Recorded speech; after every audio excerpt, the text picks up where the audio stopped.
Hi. So we're looking at what could be the CAT 21 expected paper. Now here we are learning from the CAT 20. Look at the CAT 20 paper, look at what changes have been there in the CAT 20 and see how the CAT 21 paper could be like. My name is Patrick D'Souza. I scored a 100 percentile in CAT 6 times. So we'll be able to guide you in a much better way with regards to the paper pattern and anything with regards to preparation. So what we'll be discussing today? Broadly, the duration of the exam, what is it expected to be? And secondly, the change in section content. So each section will look at broadly what the changes could be or what could be the paper pattern as far as each section is concerned. Starts with the overall duration. So basically, I feel the exam would be of 3 hours. Though last year the paper was 2 hours, but that was mainly because of the pandemic situation where they reduced the time and they mentioned very clearly in the communication that it was a pandemic and therefore it was 2 hours. But post that, there have been exams conducted which was more than 3 hours duration. So I don't see a problem why CAT will not be able to be conducted for 3 hours. Also, it's expected that by November at least vaccination drive will be more or less successful and the pandemic situation should be under control by that time. But yes, it most likely is going to be 3 hours, one way or the other. Let's look at section wise analysis of the paper. If you look at verbal section, there was no change in the overall pattern. In a sense, the type of questions were similar. There were RCs, there were jumble para, and overall similar paper pattern. So the type question remains the same, and the breakup of questions also could remain the same. I mean, they could introduce new changes, but as far as CAT 20 is concerned, there was no major change.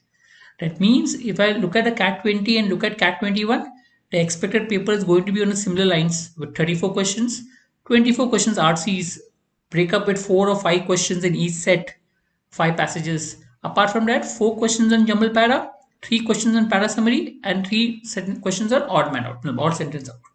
So this is what the paper pattern was, and this is expected to be as far as the CAT 21 is concerned.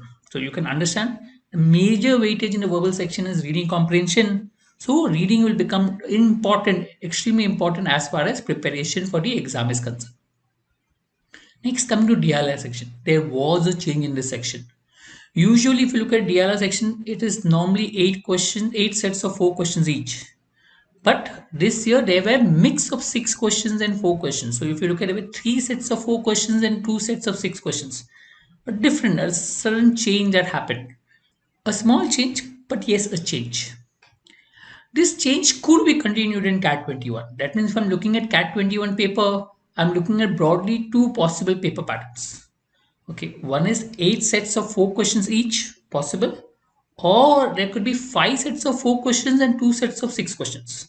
Okay, this is broadly what is possible as far as a CAT 21 paper pattern is concerned. So one of these two is possible as such. So be prepared for that change as far as the DILR section is concerned. Coming to con section. Again, there was not much of change. Overall, no change in the type of questions.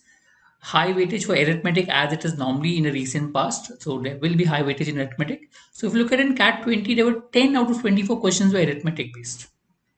Now, this is likely to continue in the next. So CAT 21 expected paper pattern is expected to be same with around 14 questions on arithmetic, okay, and around 4 to 6 questions on each of the other topics like numbers, algebra, geometry, modern maths. Each of them could have around 4 to 6 questions as far as the paper pattern is concerned. So that is what is expected to be, right? I hope with this you've got a fair idea as to where you need to focus on as far as the examination is concerned. So if you look at as far as verbal, reading becomes very important. Mathematics, arithmetic is quite important as far as, but don't ignore the other sections because you don't know where the easy questions can come. DLR do practice, they're normally more of logic based questions, and that is what is expected to be in the future as well. So keep practicing, and that is what should help you. Thank you.